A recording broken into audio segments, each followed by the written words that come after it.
the bias Carlo Ancelotti has for Real Madrid players is insane, bro. Like, how can you choose Endrick over Joao Pedro? Like, it doesn't even make sense. You understand? I know a lot of people will say, "Oh, he chose Neymar over Joao Pedro," but no, that is what they are giving to the media. The truth is, he chose Endrick over Joao Pedro, because how can you choose Endrick as part of the attack but not Joao Pedro, a leading striker for a whole Chelsea football club, bro? And it is not like he's been bad this season though. Joao Pedro has been performing exceptional. Like, he has over 20 goals or so in, all competitions for Chelsea. Endrick is literally on loan, and Endrick is even younger. Like, he has more years ahead of him. So why should you, pick Endrick over Joao Pedro? I understand Endrick has a future in the Brazil national team, but bro, you cannot promise these players something that you don't know what is going to happen tomorrow. You understand? Joao Pedro right now is the hottest attacker in the Brazil national team, because Rafinha was experiencing a lot of injuries. Vinicius hasn't been consistent, even though this year, 2026, he's been consistent compared to last year.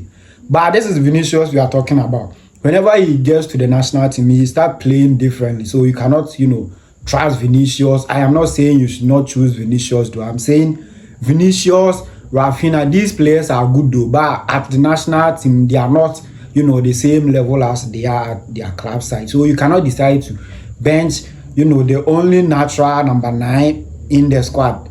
You understand? Richarlison is not there. I don't see any typical number 9. I got Thiago is good though, but come on, bro. You cannot choose him over Joao Pedro. He's been exceptional at Brentford, yes. 20 plus goals also in the Premier League, yes. But Joao Pedro right now, he's the ceiling, bro. I know a lot of Chelsea fans are annoyed about this. Yes, they have to be, because some of these names on the list, and then there's no Joao Pedro, bro. You cannot tell me Endrick is better than Joao Pedro.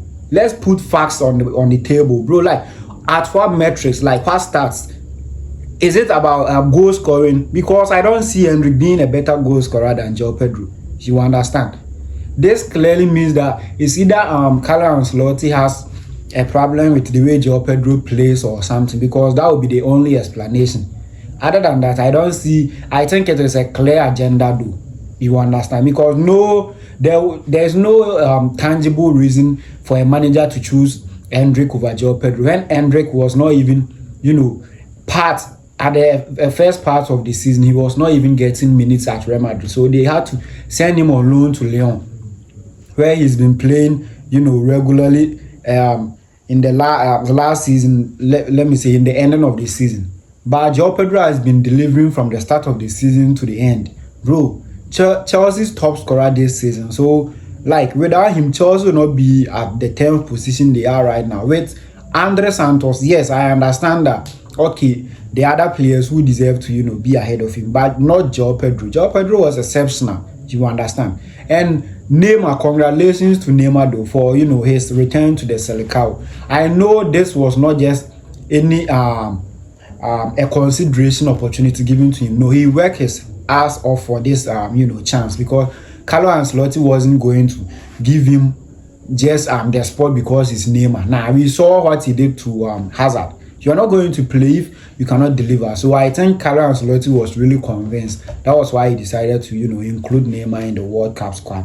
Yes, so I am expecting Neymar to lead the team to a successful tournament. Even if they are not going to win it, I expect them to at least reach the semis of the competition, because this is Brazil with Neymar. Yes, Neymar is fat. People will call him fat Neymar. He's out of shape, yes, but it's not like he's been that bad compared to the other guys they have forward there. Apart from Luis Enrique guy, the remaining of the team, they don't deliver when they walk into the national team. So yeah, they are not level above Neymar, like how people has been saying. So yeah, I think it is a good decision for Carlo Ancelotti to finally bring the prince of the Selecao back to the national team, because that attack needed a Neymar type of player in there, because they don't create anything. They always try to play their balls through the wings, and when it's not working, they fumble a whole lot. So yeah, the World Cup is going to be very fun. Having Messi, Neymar, Ronaldo all at the World Cup.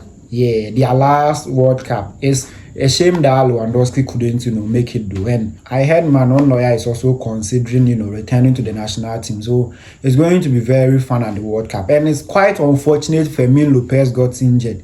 Like, kid was so on top this season. Like, his season was exceptional. Like, the goal contribution, his effort on the field, bro, he was starting to make sense. And all of a sudden, he just got injured in Barcelona's last game. That's a shame. Like, I was just looking at the news and I was like, damn, it happened to Gavi and now it's Fermin. Come on, bro. What's all these injuries? But anyway, he's still 22, just 22 years. So there's a whole lot ahead of him. You don't know. So we hope for the best for him. And Lamine Yamal is also going to miss the first 2 to 3 games of the World Cup. Probably the entire group stage if, things don't go smoothly like they plan. So it's quite unfortunate. But I expect Gavi to, walk in there and deliver. So yeah, thank you guys for watching. And please remember to subscribe to my YouTube channel.